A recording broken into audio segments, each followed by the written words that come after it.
Good morning. Thank you for tuning in to Hobby Hi-Fi. We're in the great state of Maine in the month of March.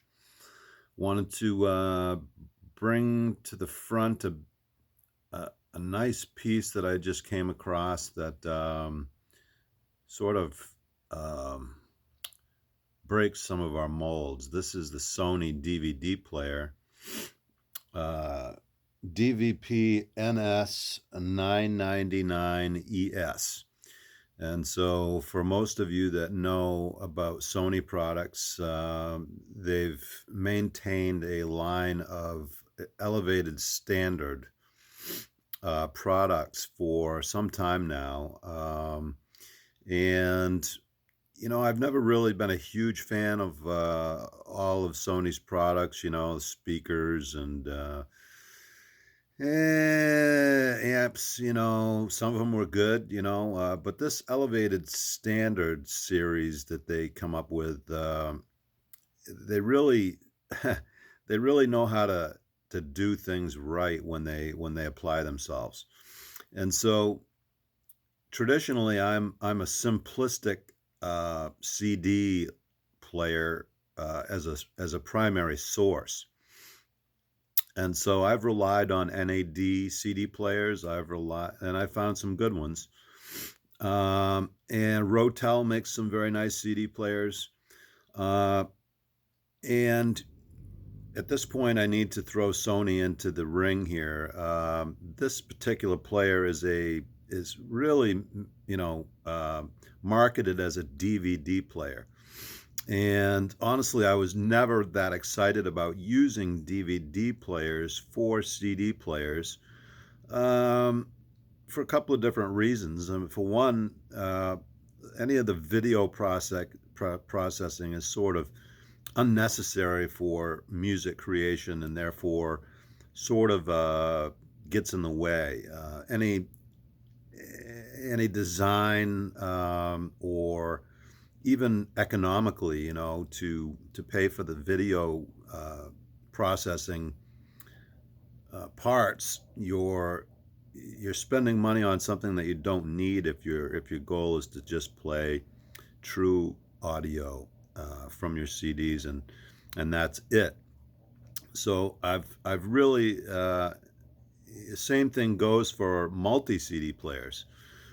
CD players in general, in my opinion, benefit from a certain simplicity to just play one disc at a time. So, aside from being easier to work on, multi CD players, either in the cartridge type, like some of the old Sonys were, and a lot of players had the cartridge type design, but also the carousels. Adcom had some nice carousel designs, and I think most of the companies that made CD players at one point made a carousel type design. Denon, Sony, and others, Adcom, just to name a few.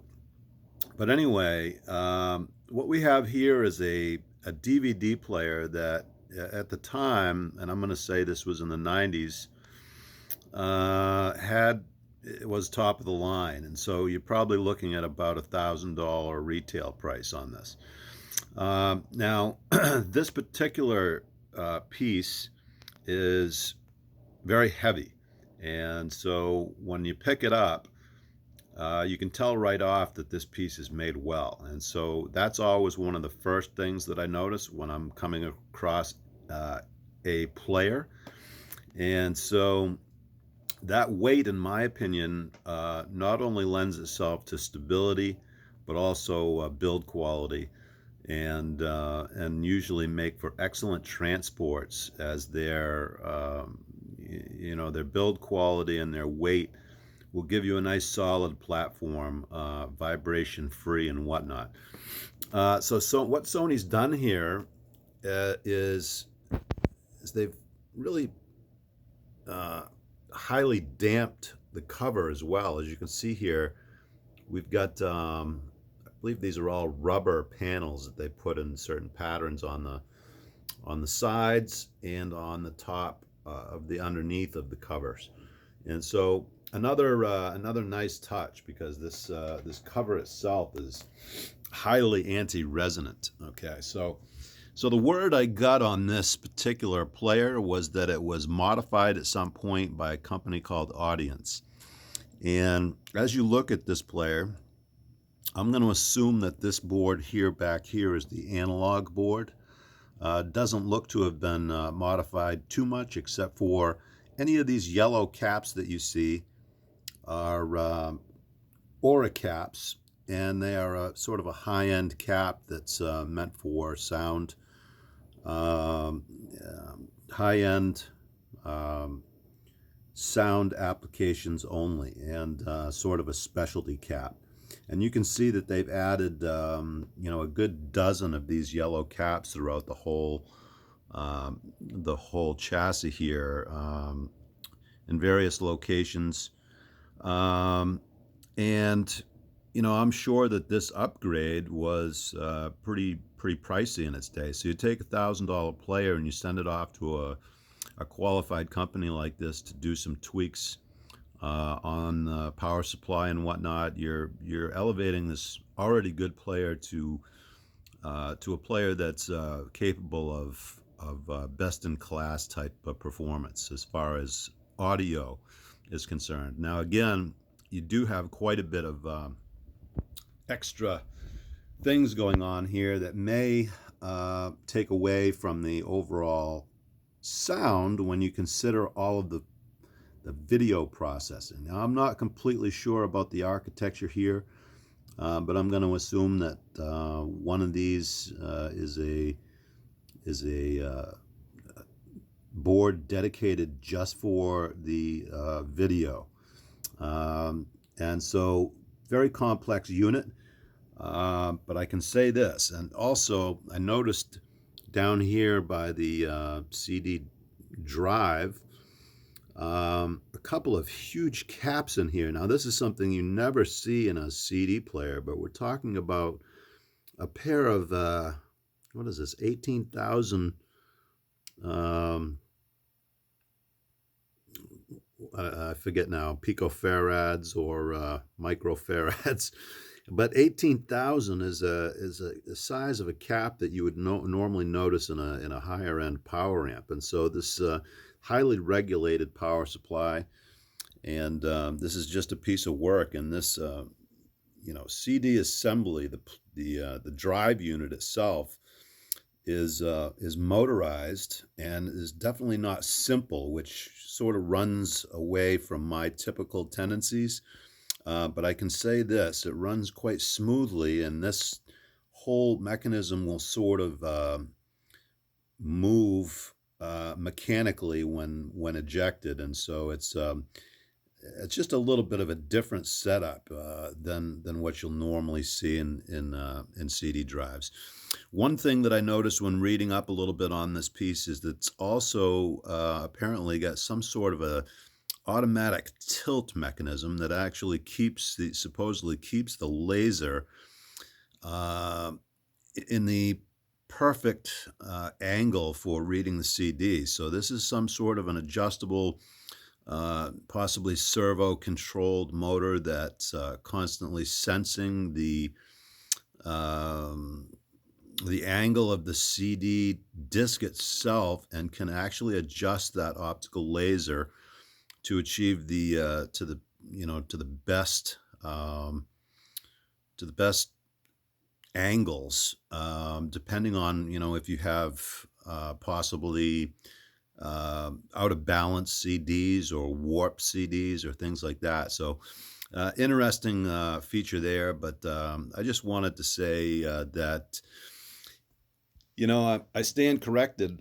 From time to time, I will come across products that may be overcomplicated, but for a certain task, like just playing CDs. But in this case, I have to say, and I did a little bit of listening yesterday, and the sound from this is quite impressive. And so it's obvious that the workmanship and the cost, the engineering that's gone into this is top notch. And that some of these DVD players need to be certainly taken a look at for being able to extract some high-end detail from your disc, even if it's just a CD. And so I think I may have stumbled across a piece that will stay in my possession for a long time, and hopefully keep this running in perfect condition. One thing I have to note while I'm here is that strangely the analog outputs do not seem to work on the right channel. So as you can see back here, this is where your analog inputs come in from the back. And I'm not sure, but these possibly have been upgraded as well. So I'm not sure if the modders actually replace these analog inputs, but if so, and I tried to take a look down here, you know, when you get down in the nitty gritty, you get your magnifying glasses on, and you try to take a look at all these solder joints, and you sort of try to figure out whether something was done incorrectly or if there may have been a cold solder joint here. I couldn't detect anything here. But apparently there is some issue on one channel. The good part is that this particular unit has 5.1 audio outputs as well. So what all you need to do to still maintain an analog output here is just use your right and left outputs from the 5.1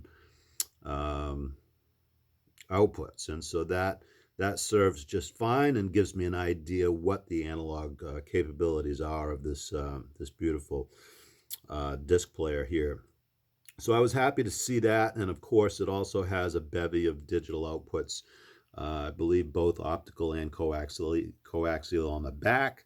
If you did want to reroute this and just use this as a transport and plug this straight into your new digital to analog converter to possibly give you an updated chip to use, and one of these high-end DACs, you'd be coupling together two pieces of equipment that would be certainly capable of not only handling a disc amazingly well, but also outputting that pure signal to an upgraded chip by today's standards that supposedly is more technically and technologically advanced and able to give you the top shelf sound by today's standards. And so I'll wrap this up, and I'll just say nice job, Sony, and I'm glad that I've had a chance to have some upper end pieces from the Sony elevated standard line.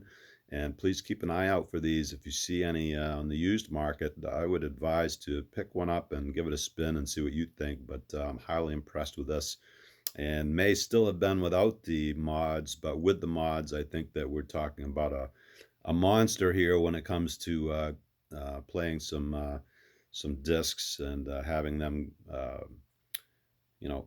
play true to the original format. And so, nice job, nice piece, nice day to you.